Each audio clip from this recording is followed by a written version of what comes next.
ay kanyang gawing dakila. Hallelujah.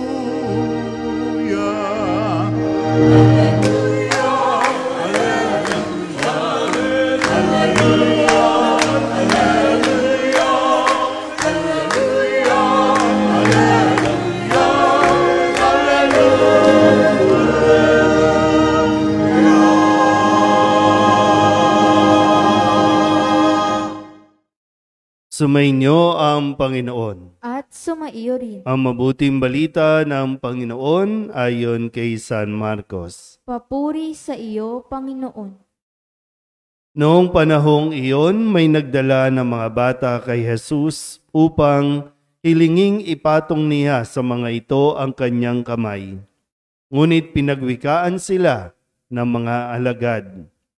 Nagalit si Jesus na makita ito at sinabi sa kanila, "Pabayaan ninyong lumapit sa akin ang mga bata, huwag ninyo silang sawayin.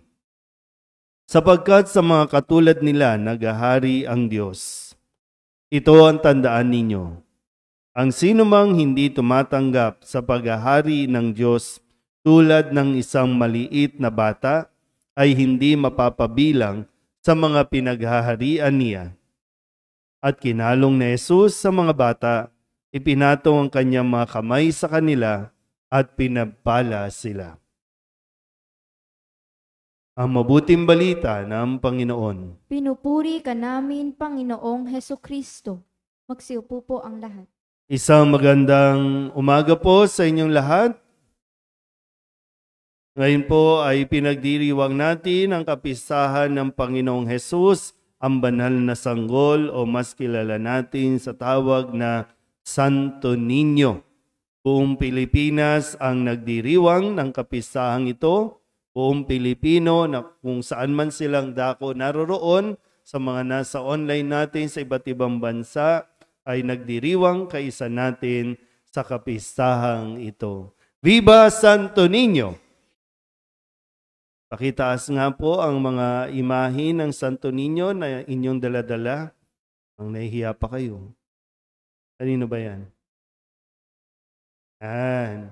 Pag tinanan nyo, no? Iba-iba ang ugis, iba-iba ang damit. Parang wala akong nakikitang pulis, sundalo, doktor. Sige po, pakibaba na po. No? Pero nawa, sa tuwing kasi yung iba sa inyo talagang inaalagaan yung mga imahin, kabilang na dyan ang larawan, no, ng Panginoong Jesus bilang isang bata. Pero sana po mas maintindihan natin o makita natin na mismong ang Panginoong Jesus ay dumaan sa proseso ng pagiging bata. At bilang bata, nangailangan siya ng tama, mabuti, at wastong paggagabay mula sa mga nakakatanda, lalong-lalo na sa kanyang mga magulang, sina Jesus, ay si Maria at si Jose. Nangailangan para lang ipakita sa atin, no, kahit siya ay anak ng Diyos, siya ay anak din ng tao at nangangailangan ng wastong pangangalaga, wastong pagproprotekta. Kaya alam niya, no?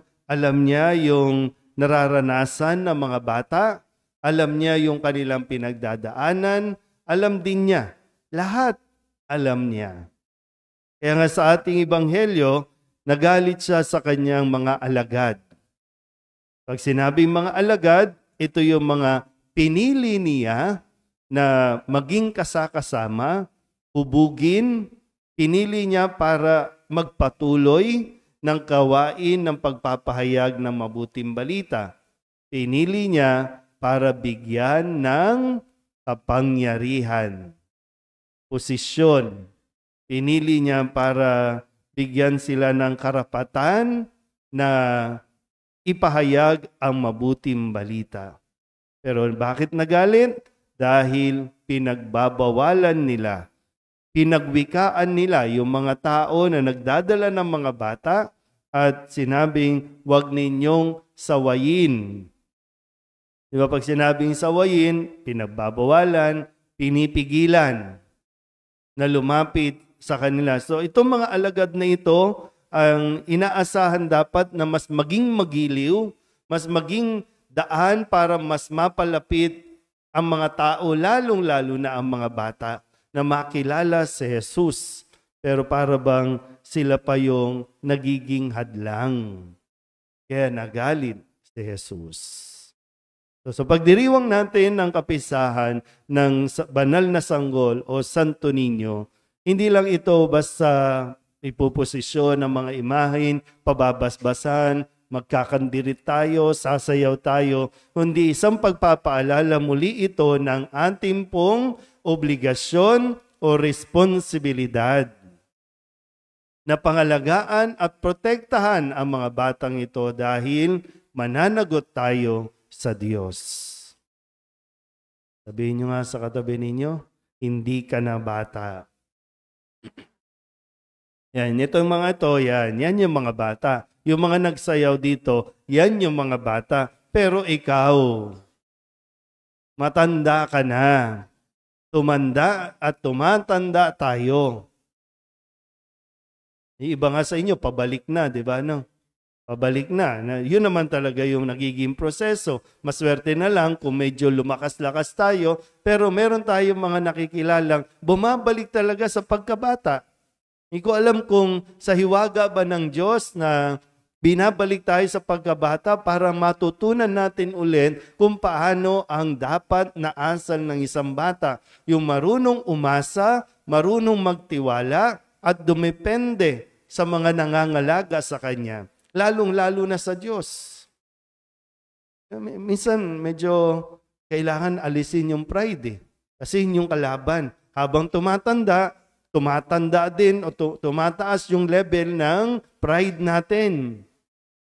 Kaya tinan nyo iba, nangangailangan ng pag-akay sa banyo, nangangailangan paliguan, nangangailangan pakainin, nangangailangan lagyan ng diaper. Bata yun eh. Sa bata yun ginagawa noon. Pero baka lang naging mas mapagmataas na tayo, kaya ibinabalik tayo sa ganitong karanasan na maramdaman mo ulit. Hindi ito para bang hindi ito parusa, kundi para maiparanas ulit sa iyo na ikaw nangangailangan ka rin ng pagkalinga. Pero tingnan natin ulit, no? Para mapaalalahanan tayo. Mananagot tayo sa Diyos kapag pinabayaan natin ang mga bata. Ulitin ko po, ha? Dumaan tayo sa pagkabata. Dapat alam mo yung karanasan kapag nagugutom ka, walang magpapakain. Dumaan tayo sa pagkabata na kapag lumalaki tayo, walang magulang sa paligid natin, nahihirapan tayo. Ngayon nga, sinasabi ko, pinapaalala sa atin, matanda na tayo. Huwag tayong mag-isip bata. Na parang ang sinasabi natin sa kalooban na kung ako nga noon wala Kung ako nga noon, walang nag-alaga, walang nagbantay, pinabayaan. Matanda ka na ngayon, gagawin mo din ba?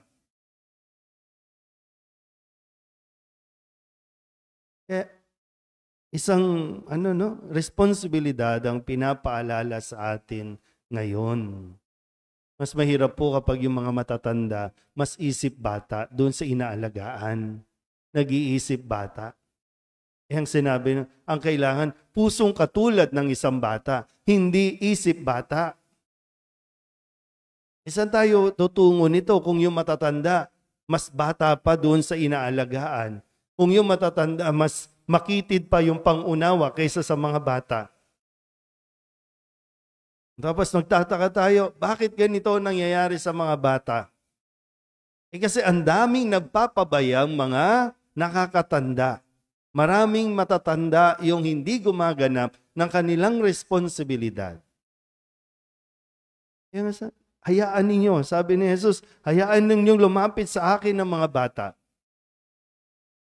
Pag dito nga lang sa Amba, dito sa paligid ng parokya, ang daming bata sa paligid.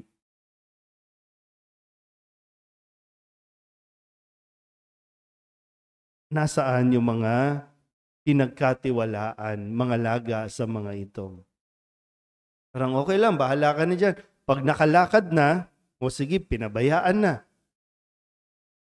Matututo na yan mag-isa. Pero yung tanong ay, napapalapit ba ito sa Diyos? O tayo mismo ang nagiging dahilan, ang nagiging daan para hindi nila makilala ang Diyos? Yung kapangyarihan, posisyon na mayroon tayo bilang mga nakakatanda, ibinigay yan para sa ikabubuti ng mga bata. Sana po, sa araw na ito ng ating pagdiriwang, tinandin natin kung ano nga ba tayo nagiging mabuting halimbawa sa mga bata. Ano yung mga salitang natututunan nila mula sa atin? Natuto ba silang magsabing salamat sa Diyos dahil naririnig ito sa inyo? O natuto lang silang magmura dahil sa inyo? Diba, ang lulutong ng mga batang nagmumura ngayon sa kalye? Parang normal lang. Katutuwaan pa pag naririnig, imbis na pangaralan, imbis na sabihan, mumurahin ka pa. Sisisihin ba natin sila? Mga bata yan. Nasa kaninong pangangalaga sila. Yung mga prinsipyo natin, pananaw natin, sige, okay na yan, tama yan. Ayon ba yan sa kaisipan na tinuturo sa atin ni Jesus?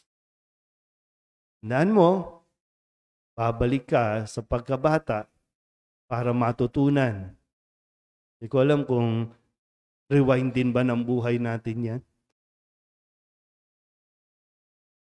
Pagbata, maglaro. Pagbata, mag-enjoy. Pagbata, matutong makipagkaibigan. Matutong ayusin ang mga gusot bilang mga bata. Para pagdating ng panahon na mawawala tayo sa level ng pagkabata, maging mature at responsable din tayong mga ngalaga sa mga susunod na henerasyon. Amen?